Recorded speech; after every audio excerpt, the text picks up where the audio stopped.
Hello, everyone. I am Lady Garland, and I have another story time for you. The holidays are here, everyone. Can you believe it? Once again, we find ourselves at the end of another year. Now, if you're anything like me, during the holidays, I get very reflective. This morning, I was thinking about how much of a people pleaser I have been in my life, and how did I get there? So that caused me to start thinking about things that were said to me when I was a kid. I had bad hair. My legs were skinny. I was called fat ass, big nose. And all of that made me feel very insecure. After internalizing those words and feeling bad about myself, I thought to myself, I don't want anyone else to feel like that. So I will just be good to everyone. I will do what I can to please them, and maybe I'll be good enough. Maybe they'll see me. Maybe they won't see those imperfect things about myself that was said to me. Maybe they will disappear. It is amazing that people pleasing, or the word people pleaser, can seem very innocent, right? But the truth is, people pleasing is a form of manipulation. Yes, it is. And the reason why I say that in my own personal experience is because I was people pleasing so that I could get people to like me. I was manipulating people to like me. If I'm nice to them, if I do what they ask me to do, even if it doesn't feel right to me, they'll like me.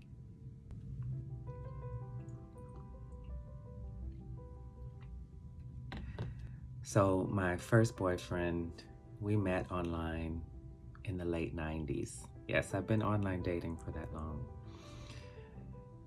And I remember knowing that he was not a match for me, but I was in my early 20s. I had no other experiences. I was late on the dating scene. I didn't start having encounters until after high school. And I remember I told him that we weren't gonna work, like we needed to end it, because I could tell that we were gonna have more problems than I had anticipated. And he asked me, will you help me to be a better man? And so you see, I watched all of my friends have relationships. I've watched them have the arguments and the fights and the breaking up and getting back together again. The men trying to change the women trying to change the men. And I thought to myself, well, if he asked me to help him be a better man, then that means he wants to change, right? That's what I thought. But the truth is, that was a lie. He was much older than me, and he saw something that was different and special, and he was in a place in his life where he needed someone to revive him. And so he was willing to say whatever it was that he felt necessary to get me. And that was the key words. Will you help me be a better man? And Captain Save-A-Ho here was like, all right, this is gonna be good. But you know what? As soon as that relationship started, as soon as we moved in together, he was changing the game plan. Now, what he didn't anticipate was that dealing with someone much younger than him had as much tenacity as I had. I was not letting go of the verbal contract that he and I made. It was sealed for me, and I held him to it.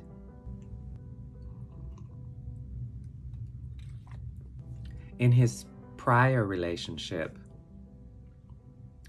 that person had taken all of his power from him. In my mind, I thought, I will help him get his power back. And so anything that happened in his previous relationship, I was trying to do the opposite of that.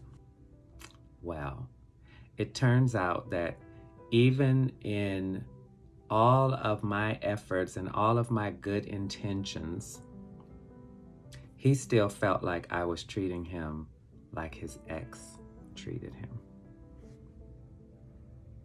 Really? But it was true. I realized later that the ex was manipulating him and taking his power from him.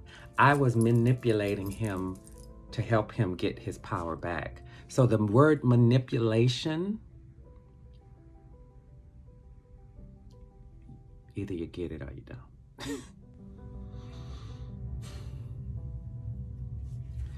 One of my biggest downfalls, or one of the ways that I get in my own way, is by thinking that I am more powerful than I really am. And you know, that fucking aggravates me. But here's the great part about it, is that it's to do good, though. It's like, I want the people who I love and that I care about to be the best version of themselves. I'm not telling these story times just for me.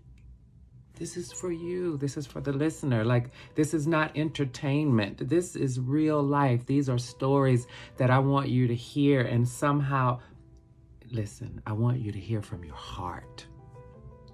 If you hear me from your heart, things will change. That's where the power is hearing me from your heart. There's no manipulation in that.